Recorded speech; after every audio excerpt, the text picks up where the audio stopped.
detección del dióxido de carbono si la intubación endotraqueal fue hecha correctamente, así como asegurar lo que es la conexión entre el circuito anestésico y la vía respiratoria que se encuentre presente.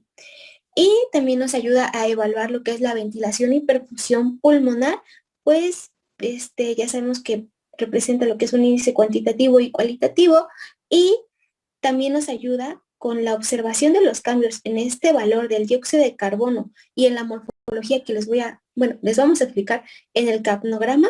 Nos ayuda a detectar alteraciones como podría ser en el gasto cardíaco, si es que se presenta una embolia pulmonar, o cambios en la producción y eliminación del dióxido de carbono. Ahora, en el capnograma, que es la gráfica que tiene como el fondo azul, vamos a observar que tiene 3 fases. En la 1, que pues ahí se ve delimitada, que es como hasta nivel 0, nos representa lo que es el inicio de la expiración, y el gas que primero se va a expirar libre es el dióxido de carbono, que viene del espacio muerto anatómico. Y la fase 2 ya nos representa una subida muy rápida, repentina, en el trazado, se ve ahí cómo va la curva subiendo, que nos representa un aumento en la concentración del dióxido de carbono, ya que procede tanto del espacio muerto anatómico como del espacio igualmente de los alvéolos. Y la número 3 está representado por una meseta alveolar, y aquí ya hay predominancia de lo que es el dióxido de carbono totalmente de los alvéolos. Igual, posteriormente, en los otros monitoreos se los van a explicar mis compañeros como con algunas alteraciones. Y la capnografía volumétrica en sí, la diferencia con la convencional es que el registro no va a volver a 0. Entonces, aquí nos representa solo una ventilación, y además nos va a permitir distinguir entre lo que es el espacio muerto anatómico y el espacio muerto alveolar. Siguiente, por favor. Ahora, la espirometría. Esta nos va a proporcionar datos que nos van a permitir evaluar respiración a respiración la forma de la curva de la presión del volumen. Esto nos va a ayudar a identificar lo que es la resistencia de la vía aérea o cambios en lo que es la complicancia pulmonar. También nos va a ayudar al registro y evaluación de la presión en las vías aéreas, como ya les había mencionado, y a establecer lo que es el volumen corriente, el normal. Y la función cardiovascular, esto se debe vigilar de forma constante, y desde un punto de vista clínico utilizamos lo que es la palpación del pulso, llenado capilar, el registro del electrocardiograma continuo, y bueno, esto con el objetivo de detectar cambios o alteraciones en el ritmo cardíaco o isquemia miocárdica. Y también nos podemos ayudar con lo que es el monitoreo de la presión arterial sistémica. En la electrocardiografía, el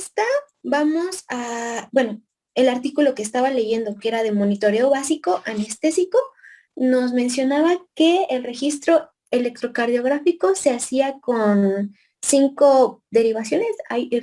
Vi que habían más opciones, pero esta fue la que encontré.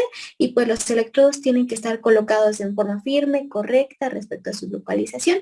Y bueno, en uno de los esquemas que les muestro abajo, donde se llegan a ver los electrodos, pues vemos que el rojo se coloca pues debajo de la clavícula, cerca del hombro derecho, el amarillo igual debajo de la clavícula, pero cerca del hombro izquierdo, el verde en la parte inferior izquierda del abdomen o ilíaca, y el negro en la parte inferior derecha.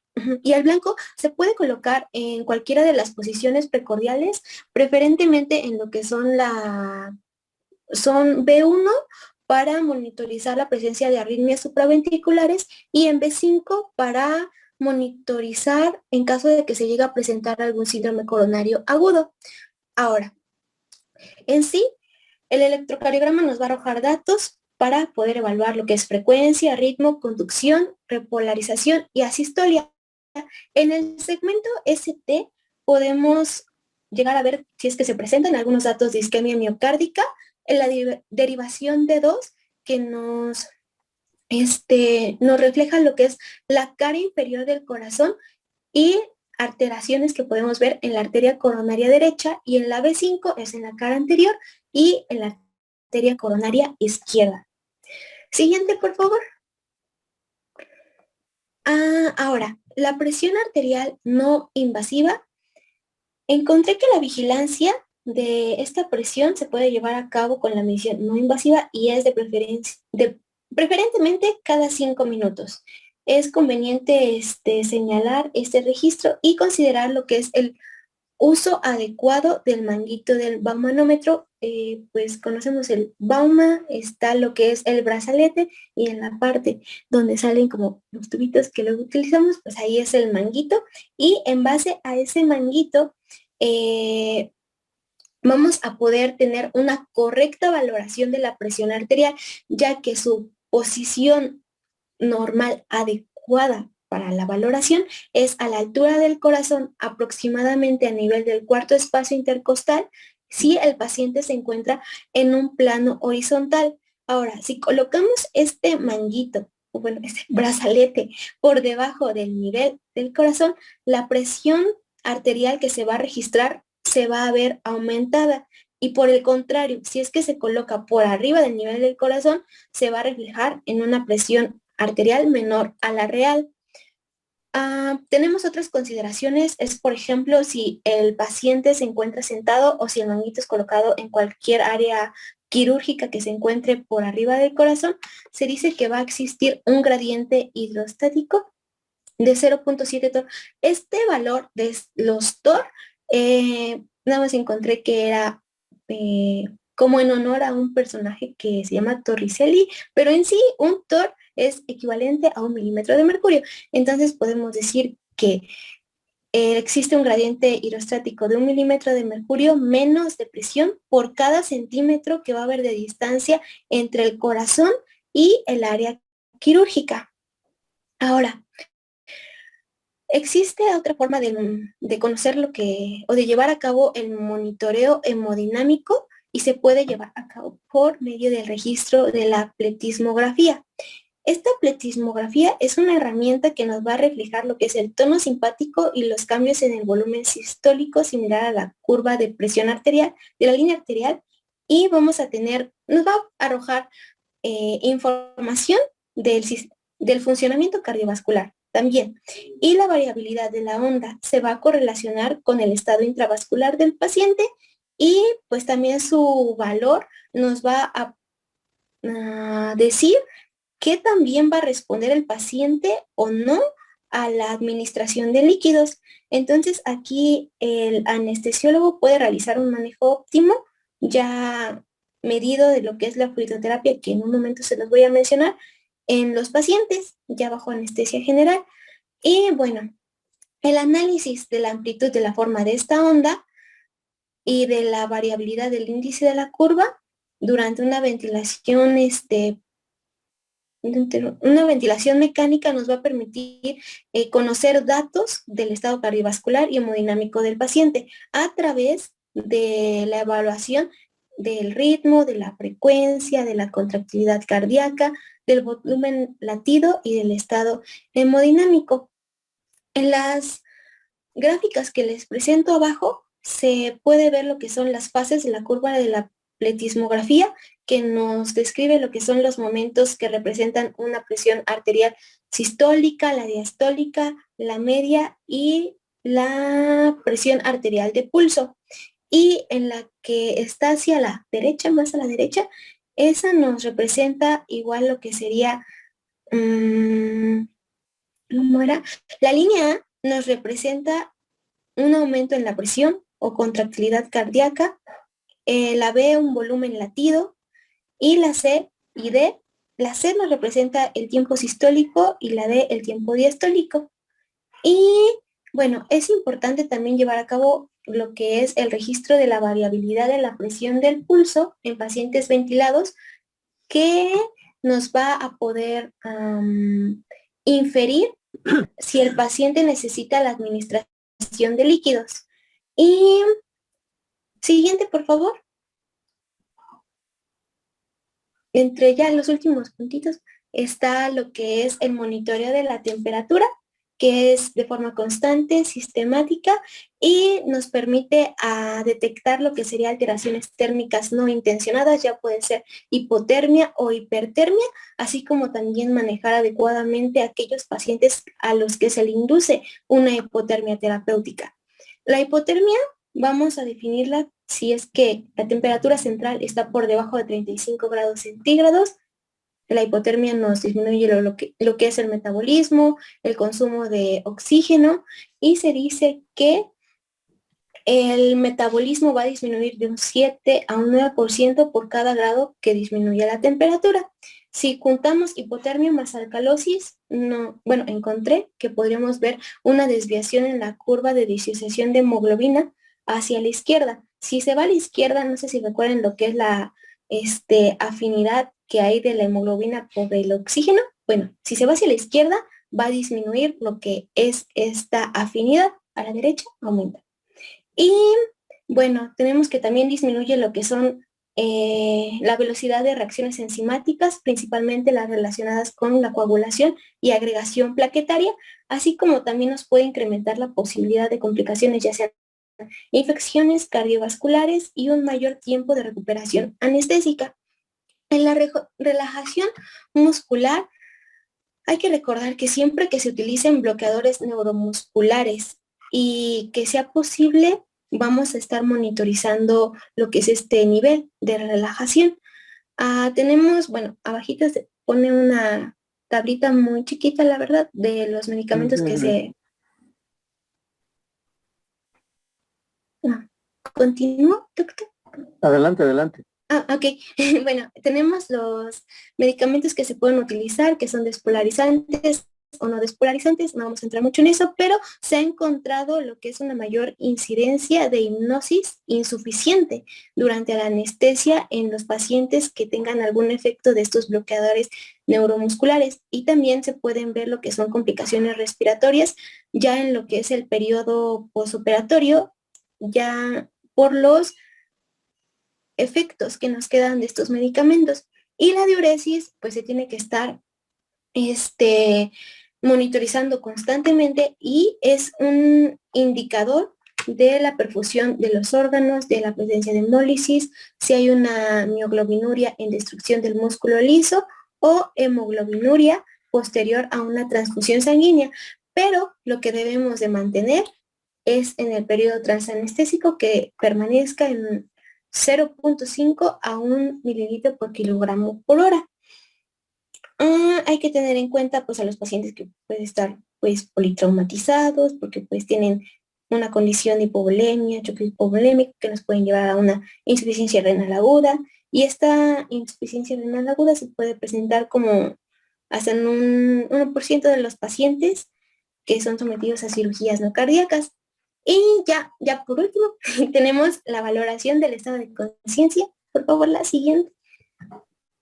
Aquí, esta valoración de este estado lo vamos a hacer mediante como tres instrumentos, tres herramientas, que es el índice biespectral, que es el BIS, la entropía y el electroencefalograma. El BIS y la entropía en conjunto nos van a permitir medir lo que es la profundidad de la hipnosis y el estado de conciencia de la o percepción del medio ambiente por parte del paciente. La entropía la vamos a como definir como la monitorización de la profundidad anestésica y tenemos el monitor que es de entropía que nos va a medir lo que es la irregularidad de las señales del electroencefalograma, una disculpa, y les va a mostrar como un valor numérico, lo cual nos va a señalar el nivel de anestesia que tenga un paciente. En conjunto seguimos con el BIS y la entropía, van a digitalizar lo que es la señal electroencefálica y se van a obtener valores numéricos que van desde el 0 hasta el 100. El 0 nos representa lo que es una hipnosis y anestesia profunda totalmente y el 100 es un paciente despierto y consciente, como se muestra en la gráfica, que está de azulito. Y bueno, vamos desde una probabilidad de hipnosis adecuada es el 100%. Y se considera que los valores que se encuentran entre 40 y 60 son óptimos para la anestesia. Es un valor para, pues con un paciente va a cirugía, tendría que estar como en esos valores. Y ya de forma general conocemos que el electroencefalograma es considerado como el estándar de oro para monitorizar la profundidad anestésica. Y pues ya juntamos estos tres y podemos determinar de forma adecuada lo que es el estado y profundidad de hipnosis del paciente con un estado óptimo de anestesia e inconsciencia en un paciente que pues va a ser sometido a un procedimiento quirúrgico. Y siguiente, por favor. Ah, bueno, aquí ya es otro tema, no sé si tenga algo que agregar, doctor, o al final. Al final comentamos todo. Ah, ok, bueno, perfecto.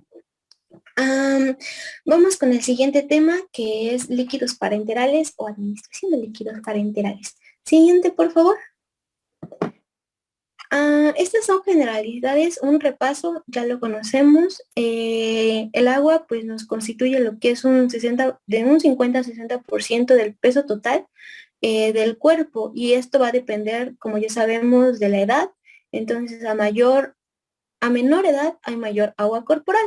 Y bueno, tenemos que el agua corporal está dividida en tres compartimentos, que lo vamos a ver como el volumen extracelular, que se divide en el plasma o líquido intravascular, el líquido intersticial y el líquido intracelular, que ya es nada más ese solito, y van a estar en condiciones normales. Va a haber un intercambio ya sea entre los espacios intersticial y el vascular, y van a estar determinados por lo que son las fuerzas de Starling, que dependen de las presiones hidrostáticas y la oncótica, y de la integridad del glucocálix, que es la capa de proteínas y proteoglicanos de las células endoteliales, que nos van a determinar lo que es la permeabilidad vascular. Les coloco unas tablitas donde tenemos la composición de líquidos del organismo, con el líquido extracelular, intracelular, cuáles son los electrolitos que se encuentran más dentro o fuera. También tenemos las necesidades diarias de agua y de sólidos, que se calcula mediante la fórmula de Colide, que es válida tanto para pediátricos como para adultos. Ahí está en la tablita. Como falta mucho, me voy un poquito más rápido para hacer mis compañeras. Y también tenemos correcciones que se pueden hacer según las necesidades diarias de electrolitos y las pérdidas de agua, que conocemos que ya son sensibles.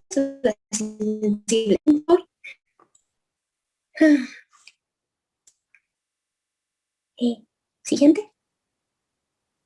Bueno, ahora, los parenterales, que son con líquidos o fármacos que pueden ser administrados a un tiempo mediante la difusión continua a través del torrente.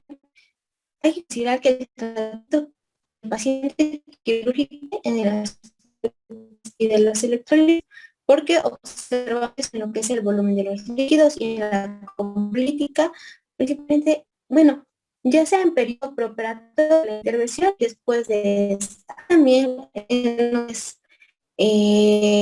puede ser un traumatismo o una sepsemia. Son indicados estos fluidos líquidos como terapia con el nutricional y reducción del balance hídrico. En imagen de lado está como un resumen que son las soluciones isótopas, las hipotecas, y otras que existen, y es una comparación entre la composición de las soluciones, ya es el plasma, la solución de suero de cloruro al 0%, el lactato, el aire, y se han utilizado. Por favor. Ahora, comportamiento terapia hídrica es que va a un gasto cardíaco a mejorar la fusión. ¿Me escucho cortada? Un poquito. No. Bueno, no puede ser. Ahorita te estás escuchando bien, Karen. A ver, habla. ¿Sí? Ok. Hola. Sí, te escuchas bien. Sí, te escuchas bien. Ay, gracias. Ay, no sé qué pasó. Bueno, entonces, como fundamento de la terapia hídrica, tienen que aumentar el gasto cardíaco para mejorar la perfusión y la oxigenación tisular para garantizar el adecuado funcionamiento de los órganos. Ahora, algo que estaba leyendo en uno de los artículos es que había que tener cuidado con lo que es la sobrecarga hídrica, ya que esta representa o tiene más efectos adversos de lo que uno se esperaría y pues van desde los costos hospitalarios y también aumentando lo que es la movilidad y la mortalidad global. Y bueno, siguiente, por favor.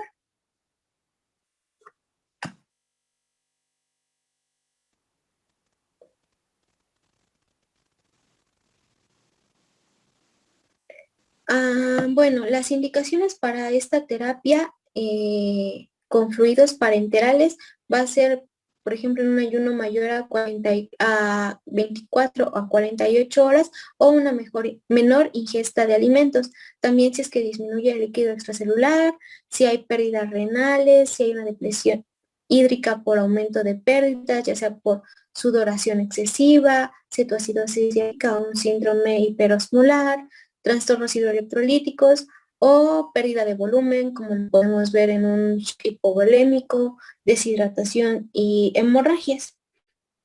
En sí es el mantenimiento de las pérdidas de agua y de electrolitos durante las condiciones fisiológicas normales por los que se llegan a indicar los líquidos en anestesia. ¿Le puedes dar a la siguiente, por favor? Ahí, los puntos claves, una imagen que estaba encontrando de la soroterapia es la necesidad del paciente, pues su condición. Si están ayunas, pues ya se hace lo que sería el cálculo de las necesidades basales y cuánto se le va a aportar, ya sea de agua, de potasio o de glucosa, y los sueros que se recomiendan. Si es para reposición de volúmenes, es igual. El protocolo como tal no exige, hay diversos protocolos según la institución en la que estés, según el médico y la disposición de estas soluciones, porque no en todos los centros hay. Y bueno, se calculan lo que son los déficits, ya sea de agua, sodio, potasio, carbonato. Tienen en cuenta situaciones que pueden ser un edema, insuficiencia cardíaca, ya son personales del paciente. Igual, suelos recomendados. Y bueno, vamos a tener principalmente dos tipos de soluciones, que son las cristaloides y las coloides. También una tercera, que es la de sangre y productos sanguíneos, pero eso se las va a exponer otra compañera. Bueno, yo les voy a hablar sobre las cristaloides y los coloides. Las cristaloides contienen en sí agua y electrolitos, también pueden contener azúcares o lactato y otros aniones metabolizables de fuentes del bicarbonato. Se clasifican según su composición electrolítica en relación con el plasma, si están equilibrados, balanceados o no equilibrados. Y por su tonicidad, dependiendo de la concentración de electrolitos, que pueden ser las isotónicas, donde ya entra en la solución, solución salina normal al 9%, 0.9% y el Ringel lactato o Hartmann, y las hipotónicas y las hipertónicas. Los coloides son disoluciones o suspensiones de moléculas que tienen un mayor peso molecular y carga eléctrica que hacen que una vez infundidas permanezcan en el sector intravascular, a diferencia de los cristaloides que sí se pueden difundir. Se clasifican en naturales, que les voy a hablar un poquito de la albúmina, y otros derivados del plasma, y los artificiales o semisintéticos, que ya entran los dextranos, que encontré que ya no se usan, y se prefieren lo que son gelatinas y almidones, destacando lo que es el hidroxil starch, pero aún así no se utiliza mucho. Les voy a explicar porque tiene efectos adversos. Pues aquí está la tablita de características físico-químicas, ventajas e inconvenientes, ya sea de cristaloides o de coloides. Lo pueden leer después. Y la siguiente, por favor. Bueno, aquí ya están las diferencias con las soluciones isotónicas, hipotónicas o hipertónicas cristaloides. Hay que recordar que la osmolaridad del plasma de 280 a 295 miliosmoles por kilogramo de agua, siendo la media 287. Entonces, las isotónicas van a parecer lo más sensible a molaridad plasma. Su función es espacio intracelular, no procesamiento del espacio extracelular. Sobrecargas circulatorias no se administran adecuadamente si hay una recarga.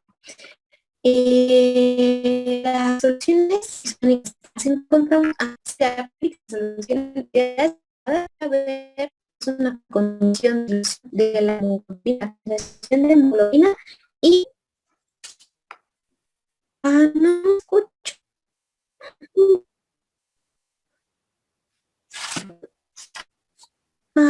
Trataré de con el lado. Me esperan un poquito. Sí, Karen, no te preocupes.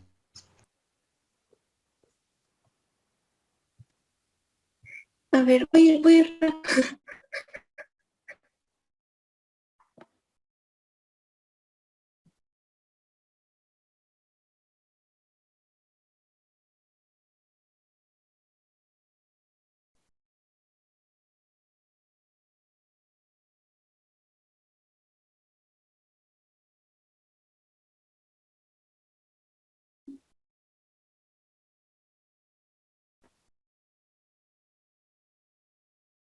Ya me escucho.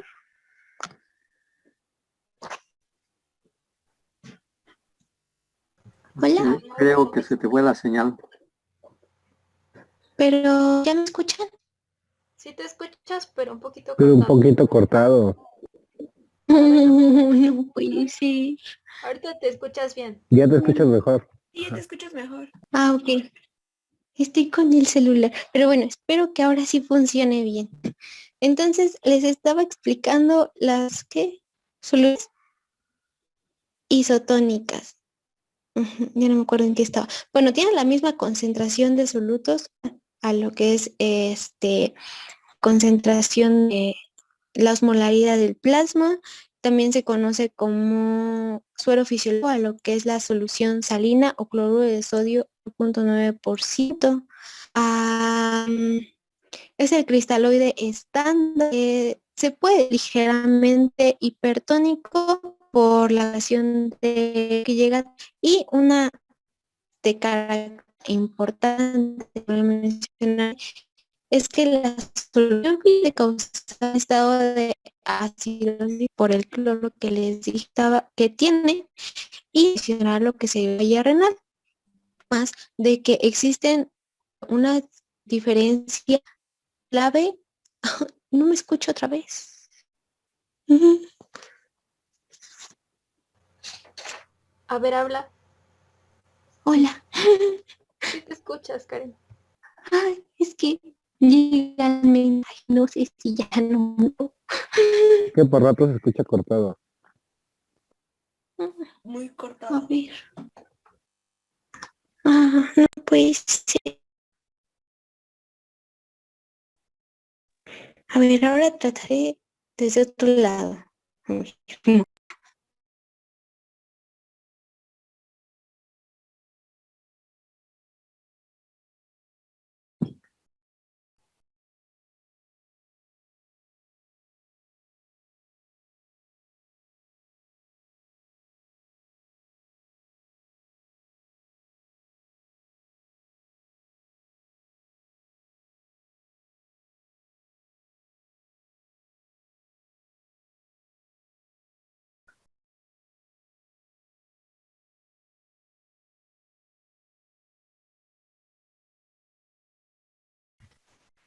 Ahora sí me escuchan, compañeros. Sí, se te oye mejor. Sí. Ay, Ya perfecto, perfecto. Mucho mejor. Bueno, ya quedó la isotónica, que es igual y tenemos cloruro de sodio al 9%, el ring lactato o Hartmann. Las hipotónicas, su función es hidratar lo que sería la célula y disminuir lo que es la cantidad de líquido presente en el sistema circulatorio. Se debe de vigilar si es que se llega a causar lo que sería un edema celular.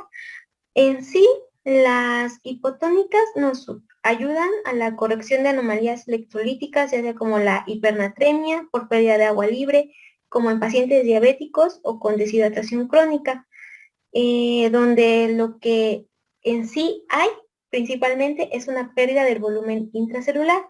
Como ejemplos tenemos a la solución salina al 0.45%, que nos ayuda en estados de hipernatremia grave, y la dextrosa en agua destilada al 5% o DAT, que nos aporta lo que sería glucosa, energía, y su uso es la rehidratación en casos de que presenten deshidrataciones hipertónicas.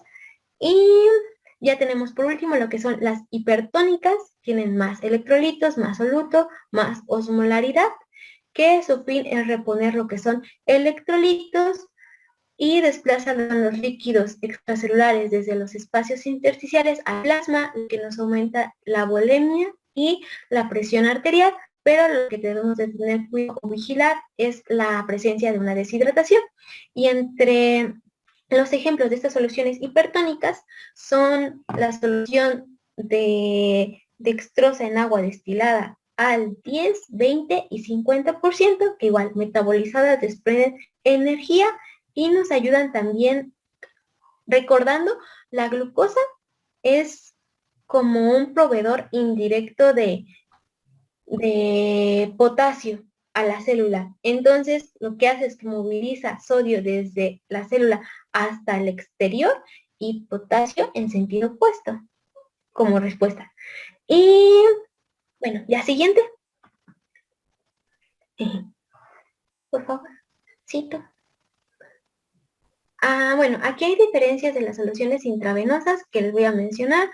Estas las podemos pasar rápido ya por el tiempo, que son la solución salina, el 9%, ringalactato, la albúmina y el almidón, que era el hidroxietil starch. Como dato, en México encontré que se llega a utilizar lo que es más la solución de ringalactato, y lo que les estaba mencionando, creo que cuando se trabó mi micrófono, mi internet, es que hay una diferencia entre lo que es la fisiológica al 9% y la Hartmann, es que es su tiempo de extravasación. La Hartmann tarda más tiempo en extravasarse, llega hasta 2 horas, y es como llega a mantener más estable a lo que es el paciente. En cambio, la fisiológica se extravasa en 30 minutos, entonces su efecto es más rápido, pues queremos ya más constante. Y bueno, siguiente, por favor. Por el tiempo, creo que mejor pasamos las 4 diapositivas que siguen, pero sí es un resumen de cada solución, y ahorita hay una tabla que tiene más resumido. Por favorcito. Otra, por favor. Aquí en esta tabla están las soluciones cristaloides, tenemos su composición, osmolaridad, indicaciones y las contraindicaciones. La solución salina al 0.9% vamos a tener que tiene 9 gramos de cloruro de sodio por cada litro. Por eso se dice al 0.9%, también es conocida como fisiológica o cloruro de sodio. Tenemos que tiene una concentración de sodio de 154 mil equivalentes y de cloro de 154.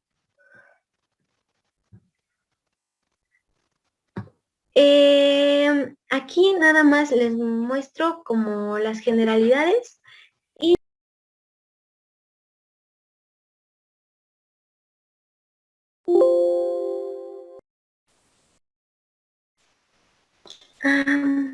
¿puedo continuar?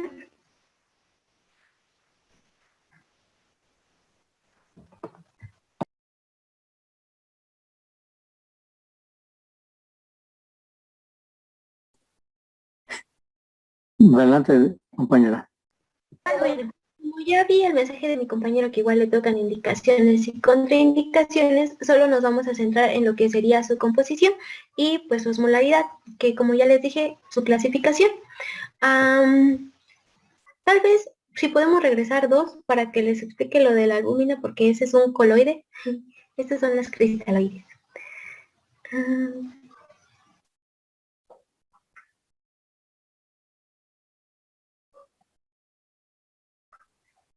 Hola. Hola, sí te escuchamos, hija.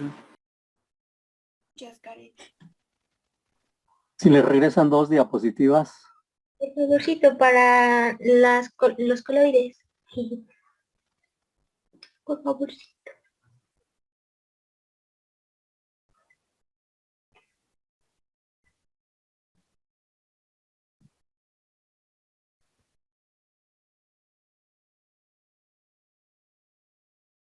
Creo que mi compañera está teniendo problemitas. A la de albúmina, por favor, va. Atrás, ahí, atrás. Ahí. Ese se conoce como un coloide natural y bueno, sabemos que está en nuestro cuerpo, representa aproximadamente 80% de la presión oncótica o de proteínas, es el principal antioxidante extracelular en el plasma y una proteína de transporte. Se mantiene intravascular 2 horas después de su administración y su vida media es de 16 horas. La podemos encontrar en presentaciones de 4 al 5% y de 20 al 25%, suspendidas en lo que es cloruro de sodio. En la imagen roja que está aquí al lado, dice que su composición es un variable preparado que suele contener sodio, cloro y una sustancia coloide, en este caso, albúmina. Y todo se va a lo que sería el plasma. Hay un riesgo de fracaso renal que se debe de evitar en lo que es en casos de sepsis grave o shock séptico, y también aumenta lo que es el riesgo de la mortalidad. Pues la forma de preparación es aforar 1 litro de la solución fisiológica o Hartmann, 4 frascos de albúmina de 50 mililitros al 20%. Si está en la presentación de 20 al 25%, expande el volumen del plasma hasta 4 o 5 veces según el volumen infundido. Las indicaciones pues, son trauma shock de diferentes etiologías en el periodo perioperatorio. Beneficios es que ayuda a disminuir edemas al mejorar la presión oncótica vascular. Y limitaciones también suelen ser por el costo y la disponibilidad en los centros hospitalarios. Siguiente, por favor. Ya este es el último coloide, que es el hidroxitel, o un coloide semisintético artificial. Viene de sorgo, maíz, patatas, bueno, esa es otra cosita. Se suele indicar en ocasiones en shock hipovolémico y se acumula en lo que son los tejidos retículo-endoteliales, como puede ser piel, vasos y riñón hasta 4 años. Tiene una toxicidad directa a lo que es el glucocálix, que ya vimos ayuda con lo que es la permeabilidad vascular. Conlleva un mayor riesgo porque en sí puede causar hipersensibilidad y es más fácil a sobrecargar líquidos. Y antes de esta solución nos puede modificar lo que es el tiempo de protrombina, de tromboplastina parcial activada y el tiempo de hemorragia. También nos puede causar nefrotoxicidad y muerte.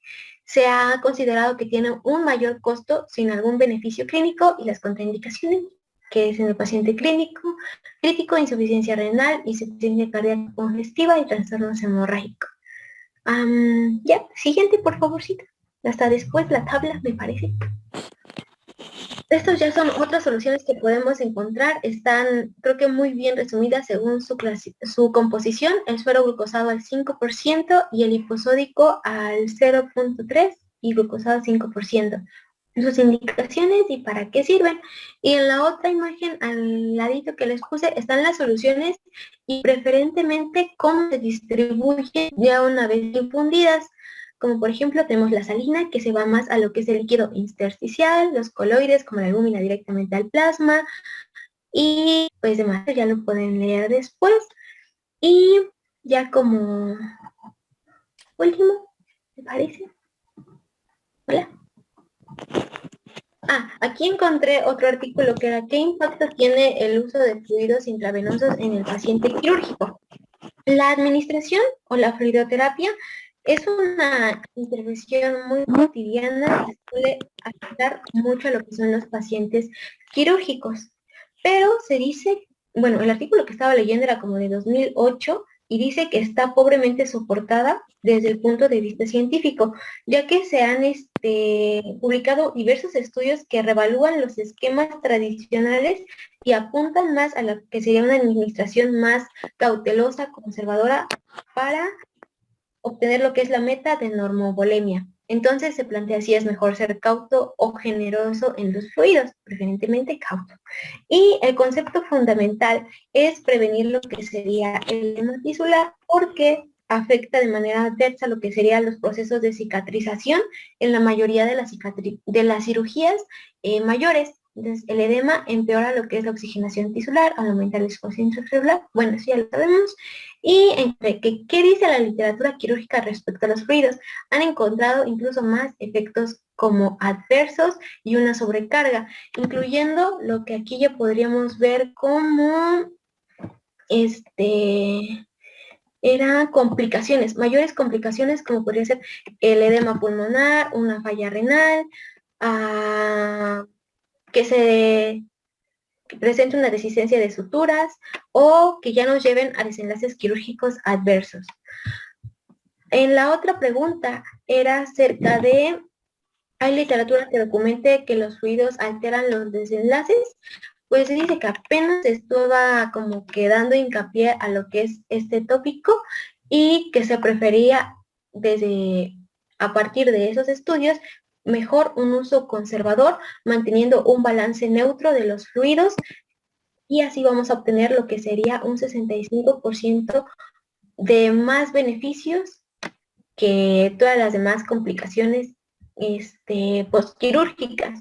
Entonces, se planteaba cómo determinar si hay una normovolemia, si se podría utilizar lo que es la presión venosa central rutina, y se encontró que en sí la presión venosa central es un gran determinante como se pensaba, y en la actualidad se opta más por lo que son la medición del peso corporal, porque nos ayuda más a identificar lo que es el exceso de fluidos. Entonces se mantiene la monitorización de este peso en pues todo el periodo perioperatorio.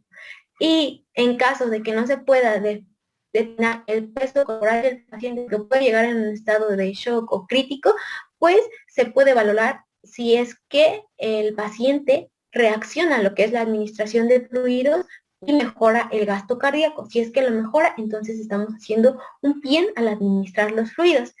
Y ya por último, se planteaba otra pregunta, que era si era posible identificar una práctica indeseable de la fluidoterapia.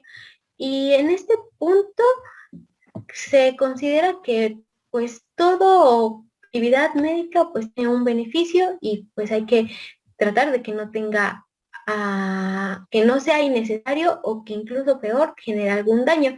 Entonces aquí entra lo que sería la fluidoterapia. En sí se dice que la meta siempre va a ser la normovolemia, y se debe de tener en cuenta lo que sería si es que el paciente entra a una cirugía mayor, donde entra ya una pérdida más grande de volumen, o una no necesariamente necesita posición de líquidos. Entonces, si hay una mayor pérdida, sí se necesita más. Entonces se repone lo perdido, ya sea por drenaje gástrico, por diuresis o las pérdidas basales, y se tienen que reemplazar. Y pues creo que eso sería de líquidos parenterales. Muy bien, entonces vamos a pasar al siguiente tema, que es transfusión sanguínea. Y, bueno, como sabemos, siguiente por favor. La transfusión sanguínea pues es la transferencia, como el propio nombre lo dice, de sangre o componentes sanguíneos de un sujeto, que lo vamos a llamar donante, a otro, que el otro pues sería el receptor. Y según la NOM 253 está definido como el procedimiento a través del cual se suministra sangre o cualquiera de sus componentes a un ser humano con fines terapéuticos. Esta terapia pues es una intervención que, como sabemos, puede salvar vidas o las puede mejorar pues rápidamente de una condición grave, pero hay que tener en cuenta que pues todo tratamiento puede conllevar pues complicaciones ya sea agudas o tardías. También nos puede incluir algunos riesgos infecciosos que pueden tener algunas consecuencias graves pues a nuestros pacientes. O pues incluso puede llegar pues a la muerte, así que pues este tipo de, la transfusión sanguínea tiene que tener estrictos controles antes pues de que sea aceptada la transfusión. También encontré un artículo que se me hizo muy importante comentárselo, que, bueno, comentaba que la transfusión eh, no era necesario en todas las cirugías, que como médicos teníamos que saber cuándo teníamos que administrar sangre y pues cuándo no.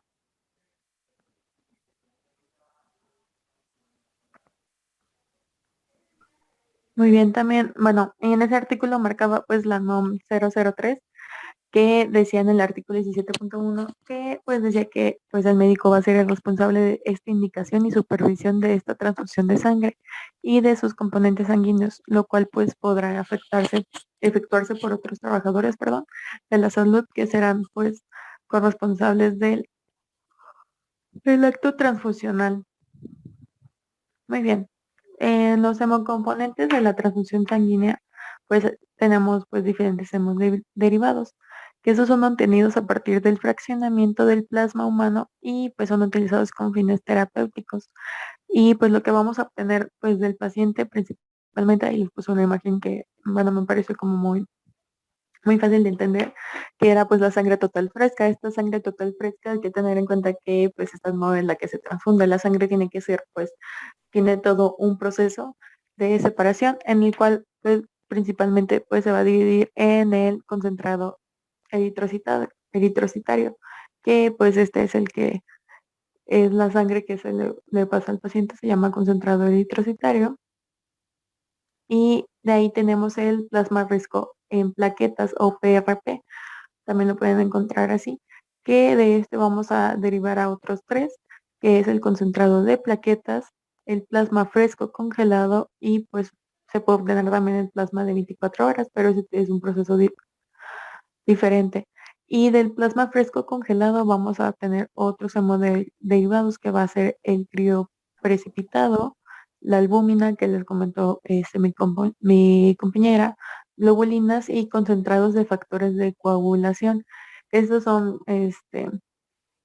bueno, como que más especiales y pues de una sola sangre, de una sola persona podemos sacar pues varios componentes que pues pueden ser utilizados para diferentes personas. Siguiente, por favor. Otra cosa también importante, en la transfusión comúnmente está indicada, variaba según los artículos, pero lo que más marcaba era menor a 6 gramos sobre decilitro de hemoglobina, es cuando ya se indica una transfusión. Decía que si tenía 10 de hemoglobina, no está indicado. Era menor a 6, pero dependiendo del paciente y dependiendo de la cirugía, o sea, si tenía 8, se podría hacer, pero eso ya era a consideración del médico, pero por norma es menor a 6. Siguiente. Muy bien. Y pues algo importante también en la transfusión sanguínea sería pues toda la reacción transfusional. ¿Por qué? Porque pues tenemos que conocer cuando pues nuestro paciente está teniendo alguna reacción a la transfusión que le estamos haciendo, porque pues en lugar de salvar la vida pues lo estamos complicando, ¿no? Y pues como sabemos puede haber varios riesgos. Estos se pueden dividir pues en dos, que son los inmunológicos y los no inmunológicos. Los inmunológicos tenemos igual, lo podemos dividir en dos, que son los inmediatos y los tardíos.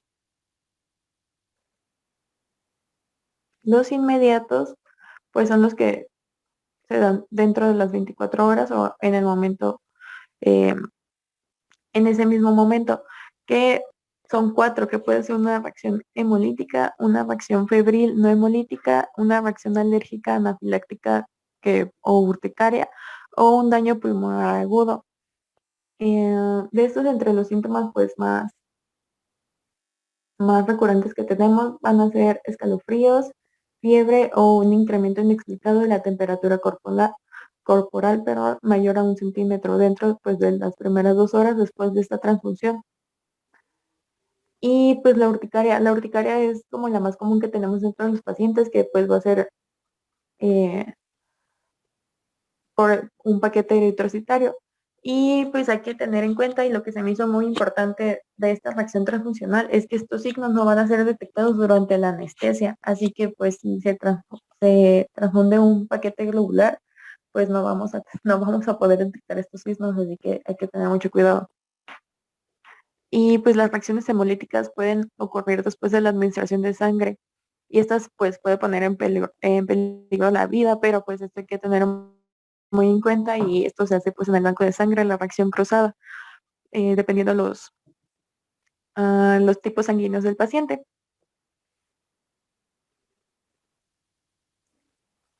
Y pues para que sea inmediato, o pues si es una reacción aguda, lo que tenemos que tener más en cuenta pues va a ser pues la fiebre, con o sin escalofríos, un dolor de espalda o pecho en el paciente, una hipotensión, náuseas, rubor, disnea, hemoglobinuria, un sangrado difuso, olivura o anuria. Y pues se debe sospechar en todo paciente que experimente un descenso en el nivel de hemoglobina en ausencia de sangrado, que esta es una condición pues clínica que ya conocemos, que nos puede causar por la hemólisis. Y pues también decían en un artículo que leí que esta probabilidad de reacción transfusional fatal pues es un poco pues incierto, o sea, no es como muy común por todos los filtros que existen en los bancos de sangre. Comúnmente pues la que más se trata de evitar es la reacción hemolítica, que bueno, no sé si conocen el proceso de un banco de sangre, yo en algún momento estuve en uno, y el grupo sanguíneo se le hace grupo directo y grupo inverso entonces, a la muestra del donante y del receptor también, pero no sé, a un paquete globular se le hacen como unas 10 veces el grupo sanguíneo en diferentes áreas y diferentes personas, porque pues, aunque no lo crean, sí, a veces la primera alguien se puede equivocar porque confundió los paquetes, no lo sé. Entonces, esto es como, se cuida demasiado, incluso cuando nos llegan las muestras para las pruebas cruzadas y el paquete ya está marcado, ya se le hizo el grupo sanguíneo más de 5 veces y te dice que es A positivo, aún así se vuelve a hacer la prueba, porque puede llegar a suceder, ha sucedido que pues está mal etiquetado. Entonces se vuelve a hacer, y pues también al paciente se le hace tanto como grupo directo y grupo indirecto. Y pues ya de ahí se hace toda la reacción cruzada para ver si son compatibles. También otra, que es la aloinmunización. Esa a mí me tocó también un paciente así, que ya tenía varias transfusiones, y era una paciente que era A positivo, y como ya tenía tanta transfusión, ya estaba haciendo una reacción transfusional. Entonces no cualquier A positivo era compatible con ella, se le tenía que hacer otros serotipos, y de 8 paquetes globulares que le cruzamos, solamente uno fue compatible.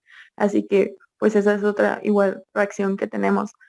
También tenemos pues la enfermedad de Gentro contra huésped, la púrpura posttransfusional y la inmunomodulación.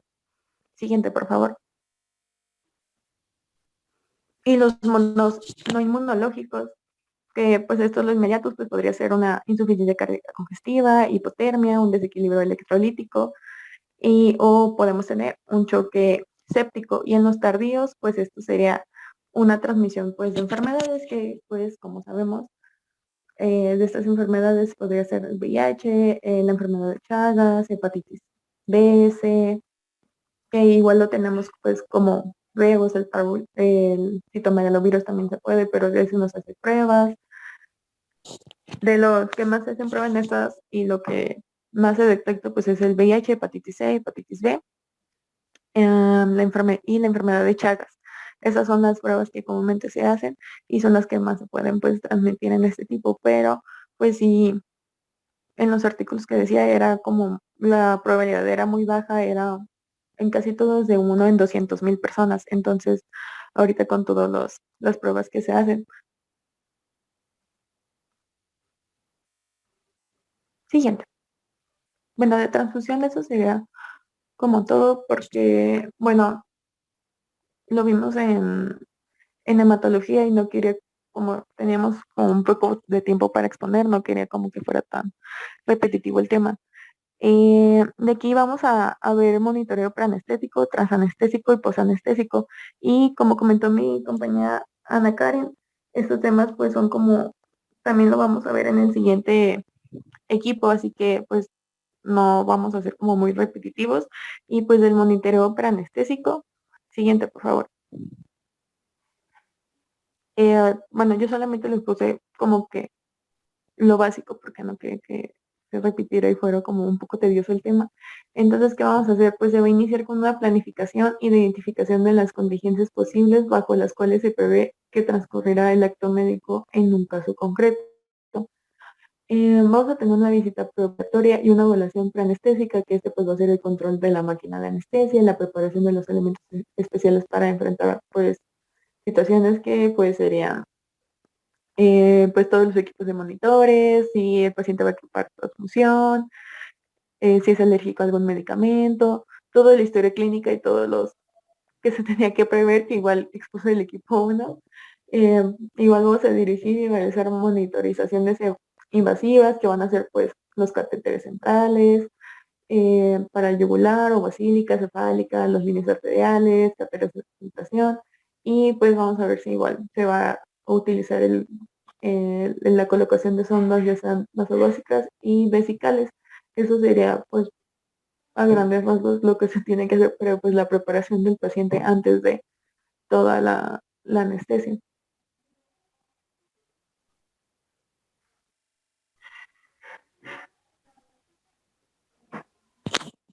Y pues eso sería todo de ahí.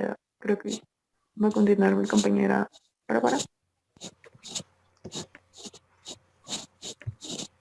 Bueno, yo ya vamos a ver los últimos dos temas, los voy a tratar de hacer rápido. Y bueno, voy a hablar sobre el monitoreo transanestésico, que consiste en la vigilancia en un procedimiento quirúrgico que involucra a un anestesiólogo preparado y calificado, que suministra o dirige médicamente varios servicios específicos que pueden incluir el diagnóstico y tratamiento de problemas clínicos ocurridos durante un procedimiento quirúrgico, un apoyo, es decir, el soporte de las funciones vitales, administración de sedantes o analgésicos, hipnóticos, anestésicos u otros medicamentos que se puedan requerir para la seguridad del paciente, y también apoyo psicológico y confort físico. Una de las cualidades más importantes dentro de esta vigilancia o este monitoreo es la comunicación y observación, en la que un anestesiólogo guardián consciente y bien entrenado es el monitor más importante en el quirófano. Su efectividad va a mejorar mucho con el uso de dispositivos de monitorización cuantitativa y cualitativa básica, que deben estar disponibles en cualquier quirófano, bueno, en todos los quirófanos. Es muy importante que el anestesiólogo evalúe de manera continua la respuesta del paciente a los estímulos verbales para ajustar el nivel de sedación y pues permitir la detección temprana de una disfunción neurológica o cardiorrespiratoria. También la valoración táctil y auditiva continua de la actividad fisiológica incluyen la observación de la frecuencia, la profundidad y el tipo respiratorios, también la palpación del pulso arterial y la valoración de la perfusión periférica mediante la temperatura en las extremidades y el llenado capilar. También es importante observar si en el paciente que está en un proceso operatorio, si tiene diaforesis, palidez, escalofríos, cianosis y cambios agudos en el estado neurológico, para detectar las alteraciones o las alteraciones que pueda estar sufriendo el paciente en el procedimiento. También, desde hace mucho tiempo, la auscultación de los ruidos cardíacos y respiratorios ha sido sin duda un componente vital de la monitorización durante la anestesia.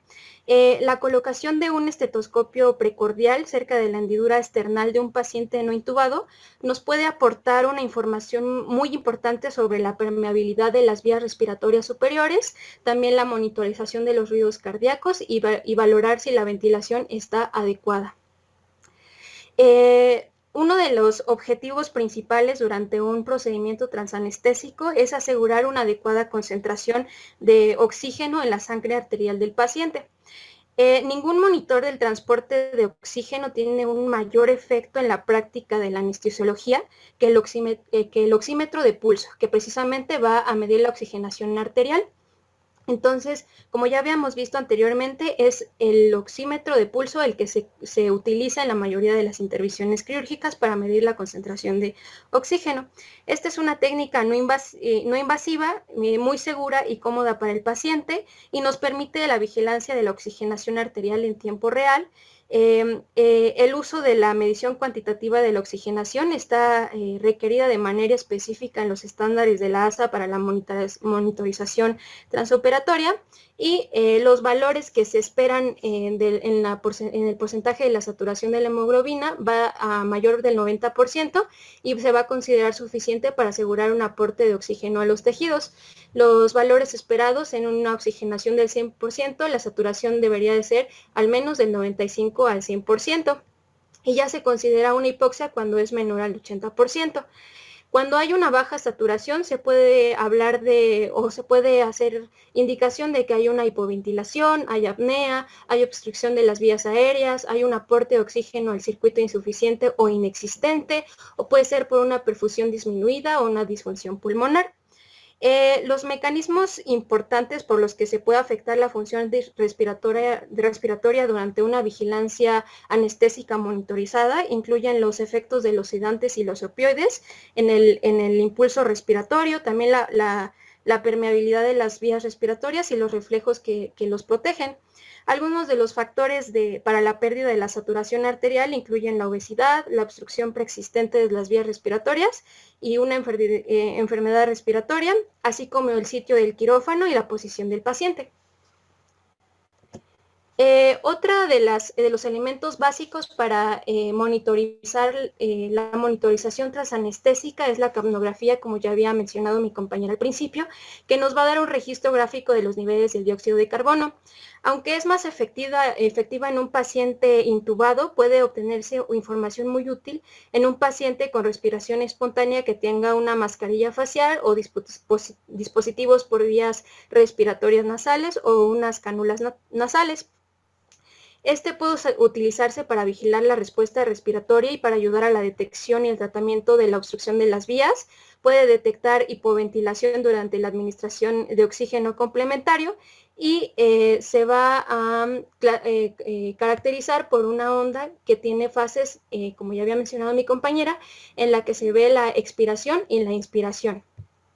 Nosotros tenemos que valorar la onda en cuestiones de los elementos de altura, donde podemos determinar la presión parcial del dióxido de carbono, además de valorar la capacidad ventilatoria, la línea basal o de 0 milímetros de mercurio, que indica si se respira dióxido de carbono, y la forma de la onda, que puede ser pendiente o pronunciada. Las aplicaciones clínicas de la capnografía van a ser la verificación de la correcta colocación del tubo endotraqueal, la monitorización de la ventilación espontánea y mecánica, identificar situaciones potencialmente letales como si hay apnea, entre otros. Pueden haber modificaciones del dióxido de carbono en el aspirado final, en el que nos puede decir si es que aumenta, puede darnos indicación de que hay hipoventilación, o si disminuye es por una hiperventilación, un paro cardíaco, una obstrucción de la vía aérea, una desconexión, pérdidas del circuito, entre otras. Entonces nosotros en general, el anestesiólogo tiene que valorar la ventilación para ver si es adecuada y la oxigenación en términos generales. Bueno, aquí podemos ver algunos ejemplos de capnografía en la que podemos ver una onda normal que tiene una meseta en la expiración y la inspiración, y por ejemplo en una extubación vemos que la capnografía se ve completamente diferente a la normal, con variaciones, y en el caso de una hiperventilación, la forma de la onda disminuye la meseta y la línea basal es cero. Entonces aquí nos indica que hay una disminución del dióxido de carbono, y en el caso de una hipoventilación, la forma de la onda aumenta en la meseta, y nos indica un aumento del dióxido de carbono. En el caso de una reinhalación, aquí vemos un incremento de la línea basal y la meseta que es bastante progresivo. Y aquí hay algunos ejemplos de las formas en que se puede observar la capnometría. En el caso de la apnea, pues podemos ver una onda y enseguida ninguna. Bueno, una de las funciones u objetivos en general en un procedimiento quirúrgico es asegurar que el flujo de la sangre llegue de forma adecuada a todos los tejidos. Los métodos que se utilizan para valorar o monitorizar este flujo de sangre es la palpación del pulso periférico, que no solo involucra la palpación, también puede ser medida por la oximetría o la auscultación del pulso, la palpación del latido cardíaco a través de la pared torácica, la auscultación del latido cardíaco por medio de un estetoscopio o un estetoscopio esofágico u otro monitor cardíaco, la electrocardiografía, que es continua en la pantalla, la determinación no invasiva del flujo sanguíneo o monitor de la presión sanguínea mediante, por ejemplo, un Doppler, o la monitorización invasiva de la presión sanguínea, que ya involucra la caterización arterial conectada a un transductor. En el caso del electrocardiograma, sabemos que es una medida indirecta de la circulación sanguínea que va a determinar la función eléctrica del corazón y nos permite valorar el efecto de la anestesia y la cirugía. Detecta también alteraciones comunes de la frecuencia respiratoria, del ritmo cardíaco, y como mínimo debe mostrarse un trazo electrocardiográfico continuo y contar con la medición y el registro de la presión sanguínea por cada 5 minutos. En general, todo paciente que recibe anestesia se debe medir y valorar la presión arterial, así como la frecuencia cardíaca cada 5 minutos. En el caso de los procedimientos no invasivos tenemos el Doppler, que detecta el flujo arterial, el baumanómetro, que ya les había comentado mi compañera anteriormente, el manquito de presión arterial oscilométrico no invasivo, y en el caso de la monitorización invasiva de la presión sanguínea se puede realizar la monitorización de la presión venosa central, mediante un catéter venoso que va a detectar los cambios del volumen vascular, y se puede también, en caso de que sea indicado, valorar el gasto cardíaco a través de un catéter de la arteria pulmonar. Pero más en el siguiente tema del siguiente equipo vamos a ver los mecanismos más, este tipo de procedimientos más a fondo. Bueno, también es importante la monitorización de la temperatura durante la vigilancia anestésica monitorizada. Como sabemos, la temperatura corporal es un signo vital esencial y es el resultado del equilibrio entre la producción y la eliminación del calor. Esta se va a mantener dentro de los márgenes normales gracias a la capacidad del centro de termorregulación que se encuentra en el área preóptica del hipotálamo.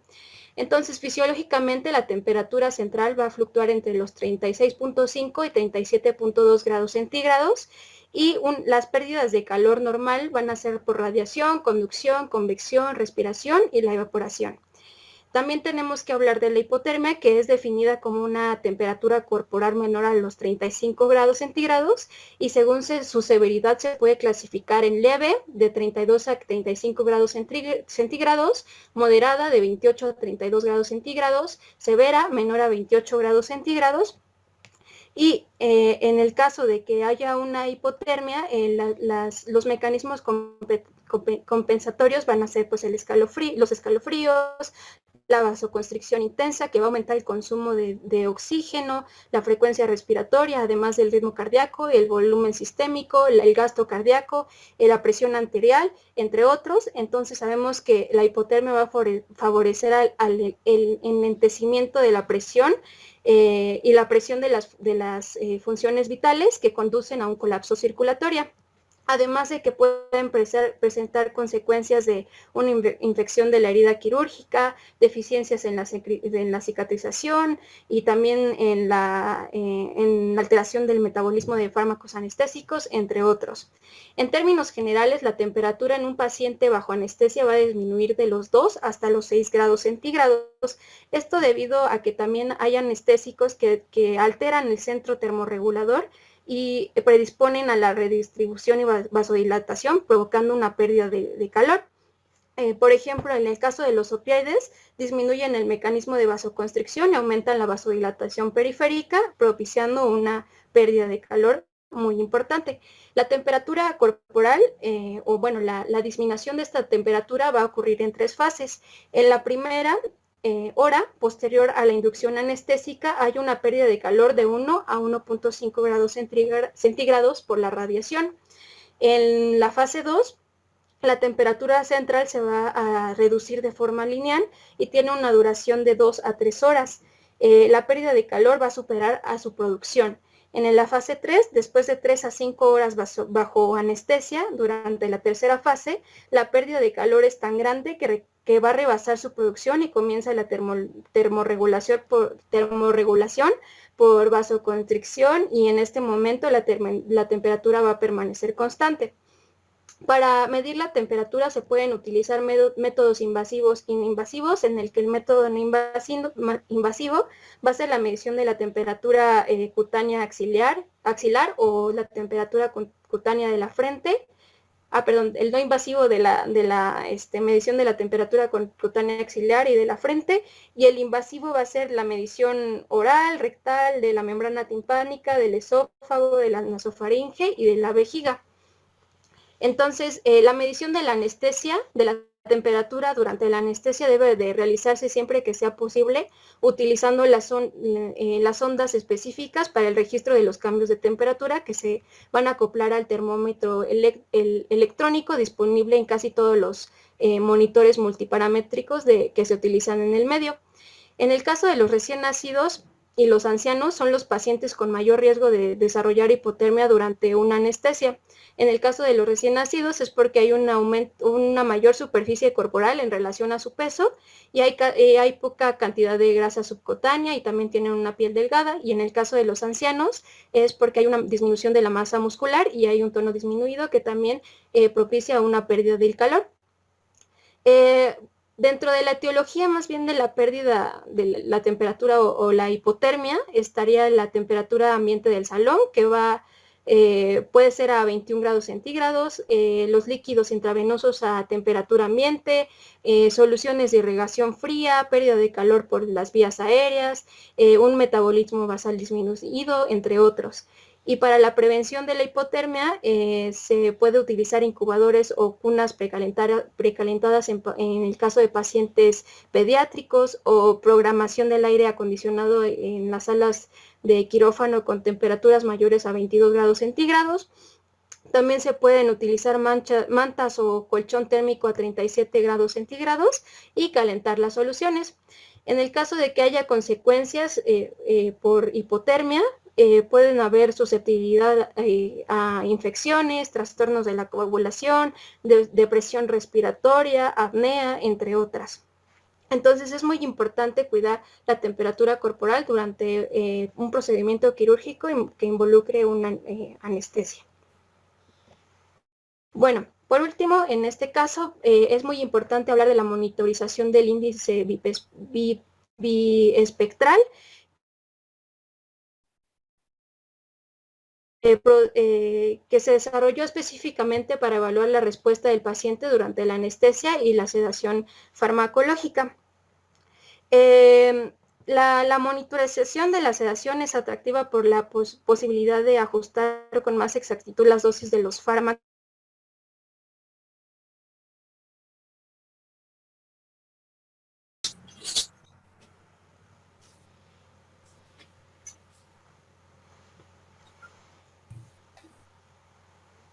¿Ya están todos? ¿Ya puedo empezar? Sí. Adelante.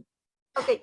Bueno, no sé dónde se quedaron, pero yo les mencionaba que la monitorización de la sedación es muy atractiva por la posibilidad de ajustar con más exactitud las dosis de los fármacos, con los que se pueden evitar los efectos adversos de las dosis excesivas o insuficientes. La valoración convencional va a requerir la cooperación del paciente y está sujeta a la fatiga de prueba.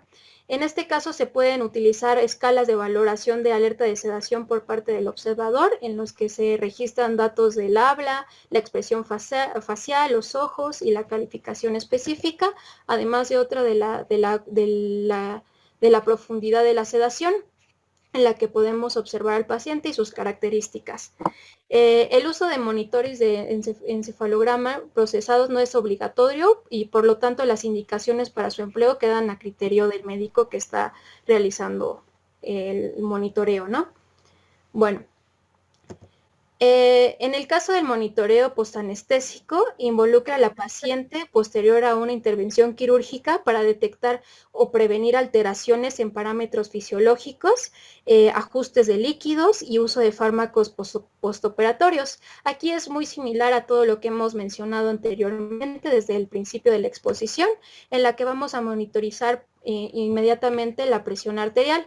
Bueno, antes de eso es muy importante mencionar que todos los pacientes en una sala de recuperación deben ser vigilados en forma adecuada, sobre todo en el sistema nervioso central, los signos vitales y condiciones médicas en general, pero poner especial énfasis en la oxigenación, en la ventilación, en la circulación y en la temperatura del paciente. Entonces, en la presión arterial es un parámetro fundamental para la vigilancia hemodinámica y se puede realizar mediante una medición invasiva o medición invasiva con procedimientos complejos que va a depender de cada paciente. En el caso de la medición invasiva ya va a ser indicado en operaciones de alta complejidad o en las que se espera una gran reposición de líquidos y fluidos, o en pacientes politraumatizados sometidos a un tratamiento quirúrgico, a un shock hipovolémico, cardiogénico o falla multiorgánica, entre otros. También la vigilancia electrocardiográfica, que pues obviamente va a registrar la actividad eléctrica asociada a la contractilidad miocárdica, y en el caso de las arritmias, son las complicaciones mortales más comunes, y es muy importante, como mencionaba mi compañera al principio, analizar el segmento ST para detectar isquemias o un infarto. En el caso de la presión venosa central también es importante, y solo en pacientes que hayan requerido un catéter venoso central para medir el comportamiento del volumen intravascular siempre que no exista un fallo ventricular. También se puede realizar un monitoreo de la presión de la arteria pulmonar en caso de que el paciente obviamente lo haya requerido. Por ejemplo, en una enfermedad cardíaca grave, en una insuficiencia cardíaca, entre otros. De igual forma se requiere una vigilancia respiratoria continua, si es que tiene una ventilación mecánica. También te tiene que medir los parámetros de intercambio de gases, actividad neuromuscular, la mecánica respiratoria y el esfuerzo del paciente.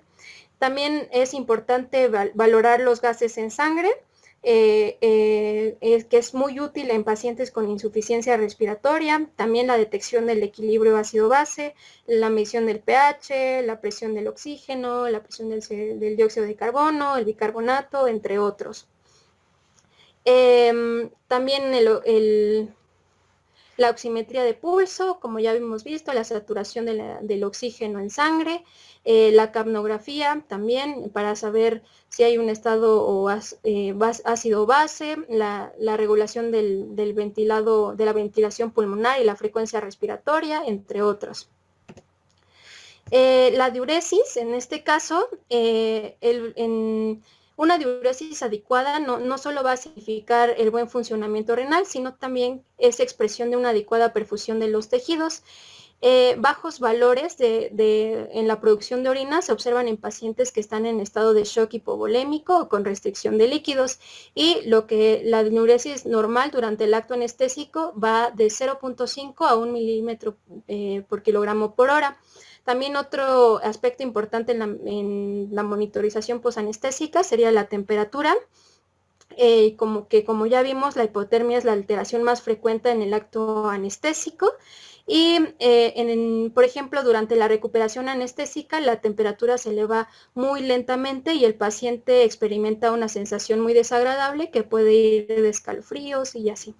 Entonces, para prevenir esto, se puede infundir sueros y sangre a 37 grados sanguíneos, gases calentados durante la ventilación mecánica, uso de colchas y mantas térmicas o uso de líquidos calientes. En el caso de la sala de recuperación post-anestésica, va a ser el lugar dentro del área del quirófano donde se debe de llevar el paciente después de cualquier intervención para su control postoperatorio. Esto se hace para evitar que el paciente tenga complicaciones potenciales y complicarse. Entonces aquí se utiliza para evaluar riesgos potenciales, iniciar tratamiento del dolor postoperatorio, también para el control de drenajes y asegurar una buena ventilación y la prevención de vómitos y temblores, que serían los efectos secundarios de los fármacos empleados durante la intervención quirúrgica. Y esto todo lo vamos a ver más a fondo en los temas que van casi hasta el último de este curso. Y esto sería todo. No sé si alguien tiene algo que decir o alguna duda o algo que aportar. Hola, ¿me escucho? Sí, creo que todo está muy bien. Ok.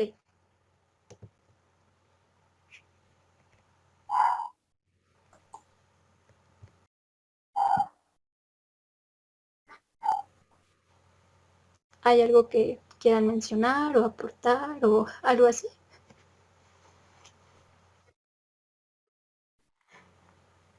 Yo creo que ha sido una exposición muy completa, ¿sí? Y únicamente lo que quedaría de agregar sería de que todas estas situaciones que se han comentado respecto a las soluciones a la transfusión, pues habrá que adecuarlas a cada uno de los pacientes que vamos a manejar, ¿sí?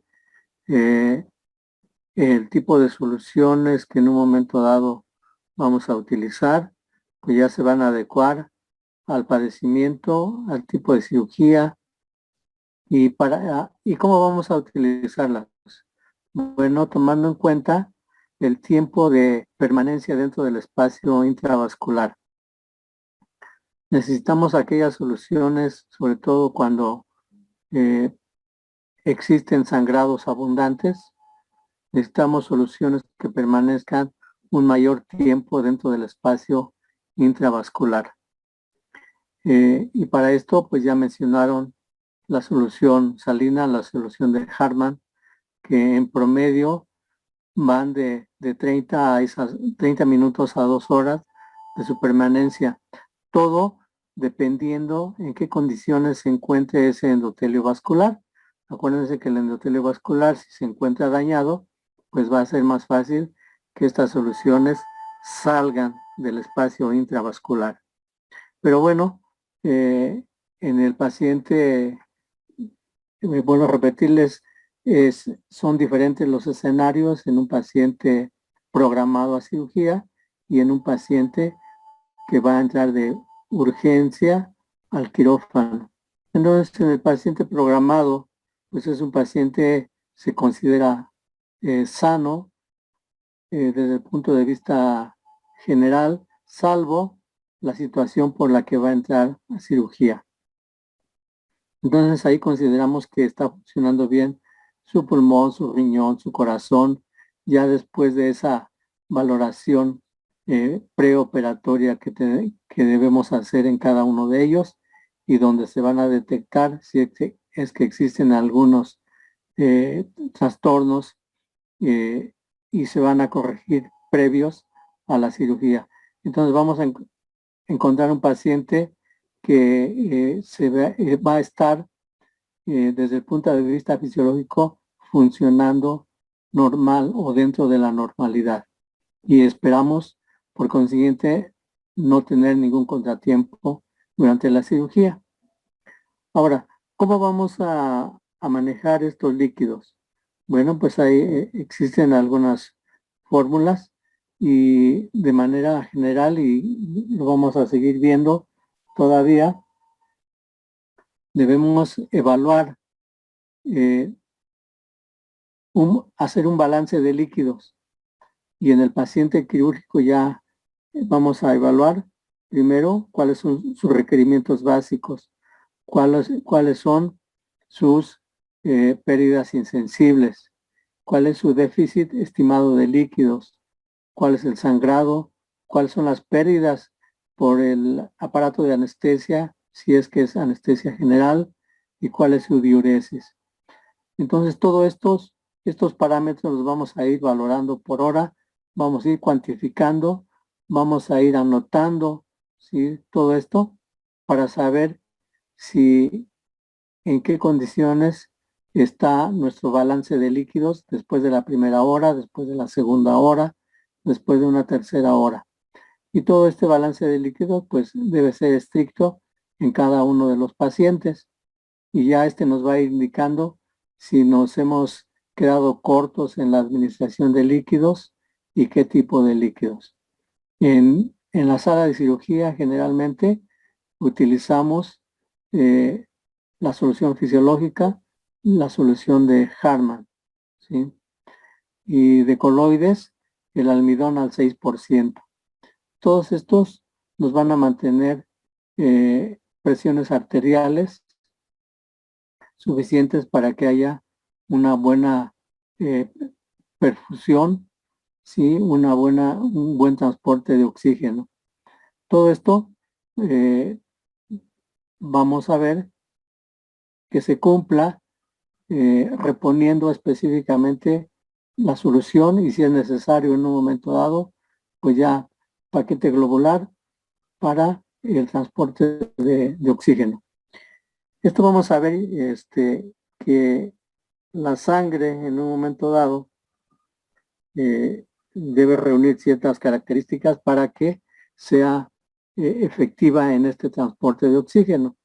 No es lo mismo una sangre que se ha obtenido el día de ayer, el día de antier, que una sangre que ya lleva una semana, 2 semanas en refrigeración en el banco de sangre. Entonces cada una de estas va a tener sus características y por consiguiente su facilidad o no de transportar oxígeno. Este balance de líquidos debemos cumplirlo estrictamente para que no tengamos esa presencia de falta de la producción de orina. ¿Cómo vamos a medir esta diuresis? Porque no a todos los pacientes se les va a colocar una sonda vesical. Entonces, pues vamos a calcularlo, como decía la compañera, en un promedio de 0.5 a 1 mililitro por kilo de peso por hora. Y para no pecar de exagerados y decir que nos está faltando líquidos, lo calculamos a 1 mililitro, bueno, pues nos vamos al parámetro inferior, 0.5 mililitros. Entonces, si un paciente de 60 kilos, bueno, pues teóricamente con esta medición, con este cálculo, debe estar orinando 30 mililitros en una primera hora. Y así vamos completando nuestro balance de líquidos y al final pues ya vemos en qué condiciones estamos. Tampoco podemos exagerar en la infusión de estas soluciones, porque si no se llegan a detectar algunos problemas de función cardíaca, de función pulmonar, que a veces es aparentemente el paciente está bien, pero al final de la cirugía se manifiestan. Por ejemplo, lo que decíamos de si nos excedemos en la administración de los líquidos, podemos llevar a nuestro paciente a un edema agudo pulmonar. Y todo esto pues va a ir de la mano con toda la técnica anestésica que se está administrando. Y al final ya no vamos a poder extubar a nuestro paciente si ese pulmón está encharcado. Entonces ahí ya se presenta este edema pulmonar y pues son situaciones que se deben detectar inmediatamente al término de la cirugía. Afortunadamente, les digo, con todas estas mediciones, con este tipo de monitoreo que estamos haciendo, pues se ha facilitado y ha evitado la presencia de estas complicaciones, algo que sucedía frecuentemente pues hace algunos años. Entonces, el monitoreo es algo muy importante desde el preoperatorio y en el transoperatorio. En el transoperatorio, pues ya esto a nosotros nos facilita el manejo del paciente porque ya sabemos en qué condiciones se encuentra. Los monitores que existen actualmente, pues nos dan una gran tranquilidad en ir viendo la evolución del paciente durante el transanestésico. Anteriormente, el monitoreo era mínimo, era un brazalete con un estetoscopio y una sonda esofágica a la que una sonda de Nelaton con el que hacíamos un estetoscopio esofágico para estar escuchando el ruido cardíaco y la función pulmonar, ¿sí? La entrada y salida del aire. Entonces esto lo conectábamos a nuestro estetoscopio y ya desde ahí estábamos vigilando cómo estaba nuestro paciente durante el transanestésico.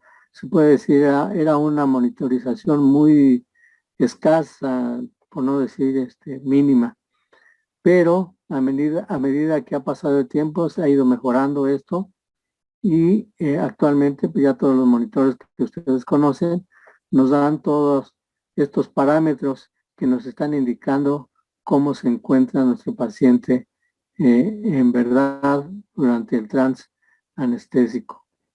Hay monitoreos no invasivos, como ya lo mencionaron, monitoreos invasivos.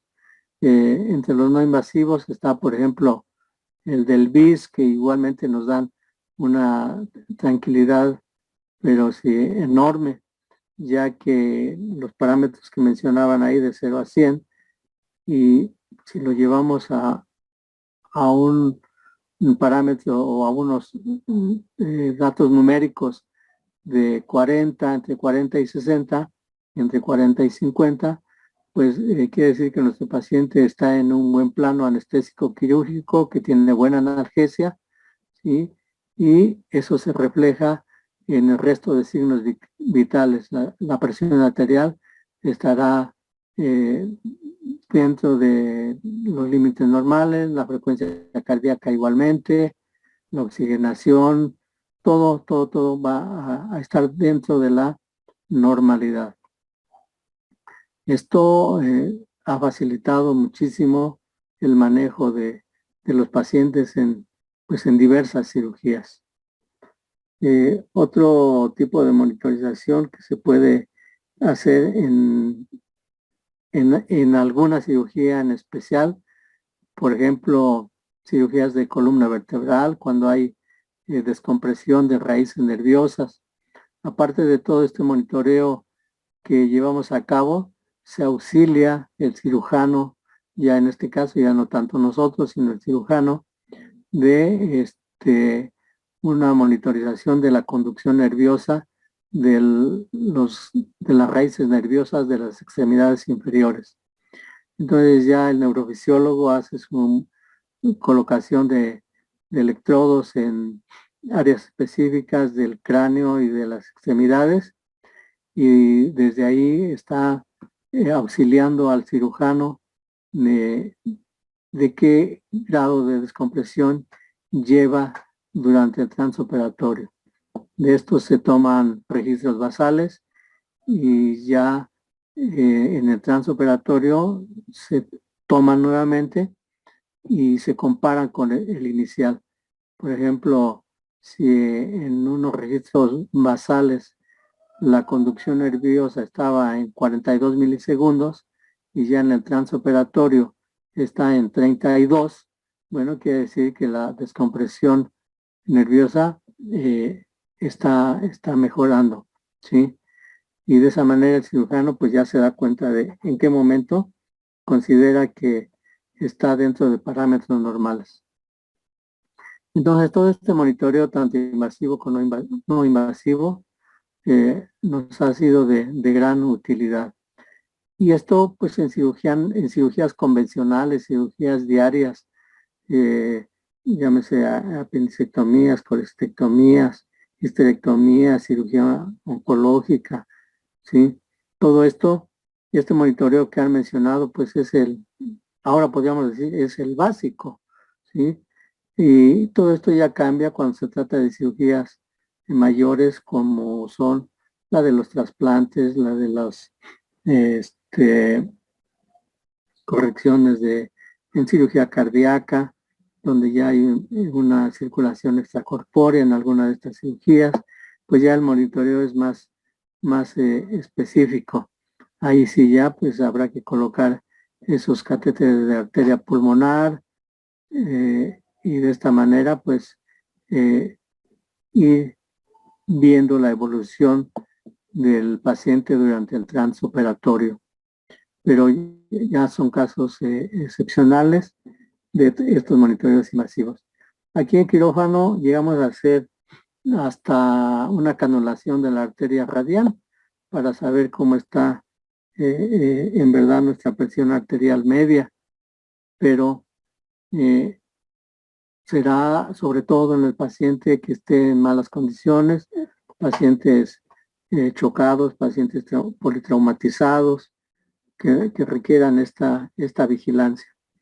Y aquí sí, pues les digo, los escenarios cambian en cuanto a la administración, en cuanto de líquidos, de sangre, el monitoreo, que como decía la compañera, lo vamos a seguir viendo en los días que vienen para ser más específicos de cada apartado.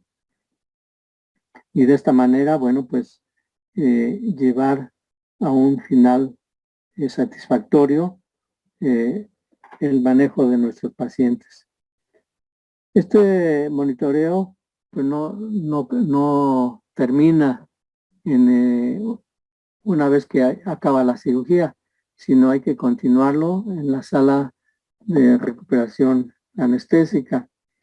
Allí la vigilancia pues aún debe ser más estrecha porque el paciente todavía trae efecto residual de los agentes anestésicos que hemos estado administrando y llegan a presentarse problemas tanto de paro respiratorio, paro cardíaco, como que el paciente llegue a relajarse nuevamente porque todavía alguna parte de la dosis que administramos previamente o durante el transoperatorio pues se encuentra circulando o bien no ha desocupado los receptores a donde está haciendo su acción. Entonces, el paciente al salir del quirófano debemos estar seguros de el tiempo en que administramos la última dosis, tomar en cuenta el metabolismo de este fármaco y de esta manera evitarnos problemas en recuperación, donde en más de una ocasión hay ese fenómeno de recularización y de remorfinización por el uso de los relajantes musculares y de los agentes opioides. Entonces, hay que tomar en cuenta bien el tiempo de administración de cada uno de estos fármacos y de la dosis total que se le administró. Afortunadamente, tenemos los antagonistas de estos fármacos y de esta manera, bueno, pues en gran medida se evitan todas estas situaciones que pueden convertir en urgencia de atención si es que algún paciente llega a presentar esta complicación. Entonces, creo que estuvo muy completa su presentación y vamos a seguir comentando posteriormente algunos puntos. ¿Alguna pregunta de parte de ustedes?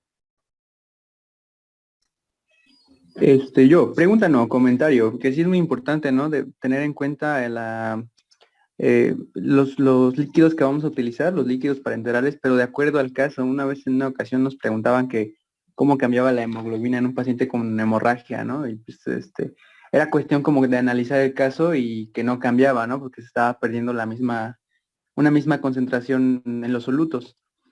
Igualmente, al momento de valorar el tipo de líquido que vamos a poner, tenemos que analizar muy bien el caso para saber si se están perdiendo solutos, si estamos alterando la presión oncótica, la presión osmótica.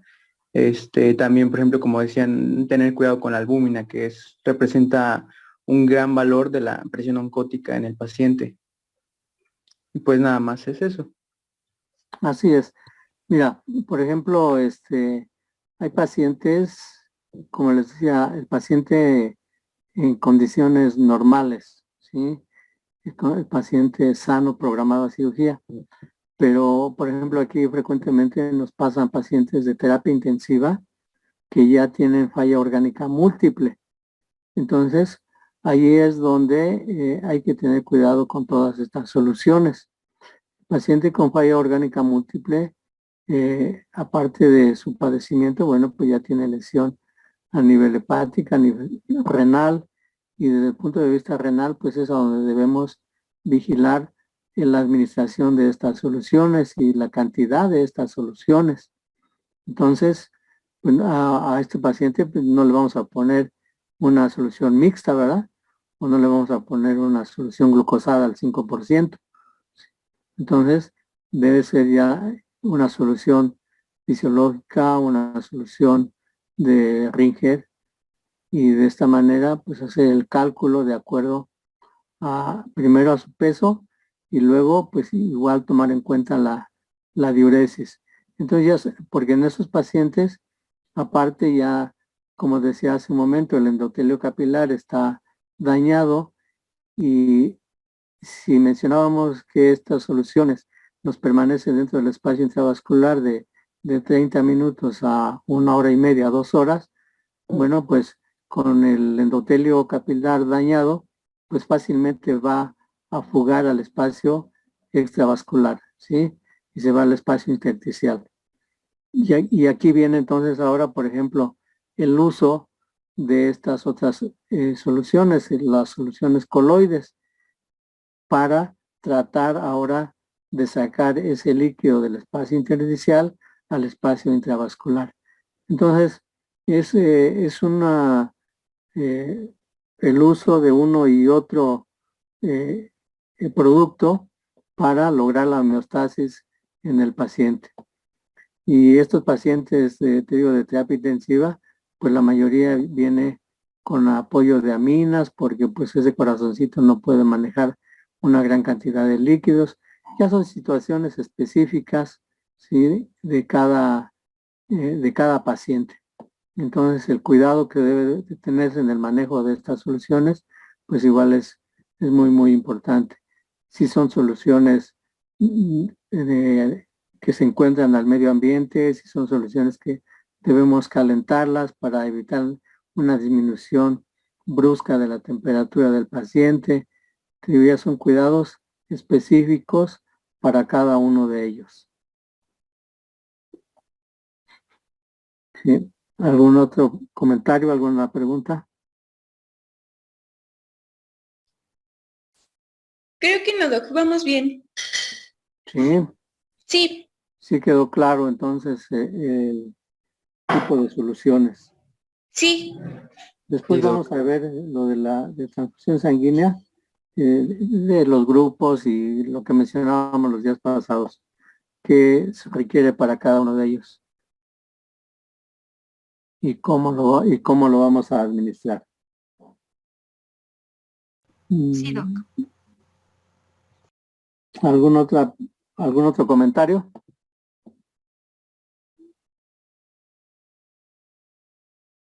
A ver, Jordana, ¿qué nos dicen?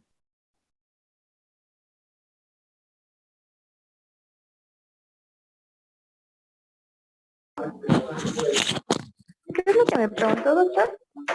¿Algún comentario al respecto que estamos mencionando? Sobre el tema.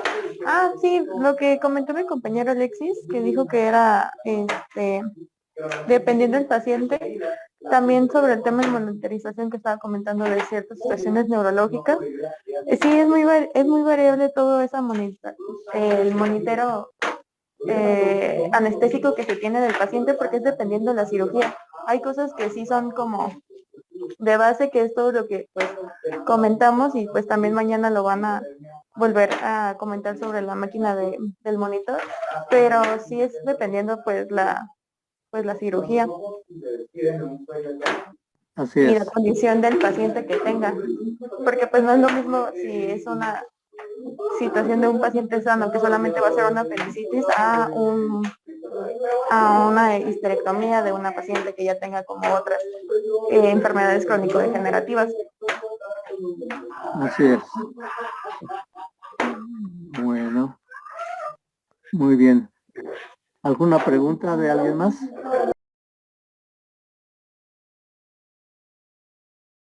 Entonces No, doctor. todo quedó claro. Sí, Sí, Doc. Sí, Por el doc. momento sí, yo creo que más adelante, cuando vayamos ahondando otros puntos, supongo que ahí ya van a salir más dudas. Claro, claro. Pero aquí cuando menos ya llevamos como el ABC, ¿no? De la preparación y el manejo y el uso de algunos elementos que requiere el paciente quirúrgico, ¿no?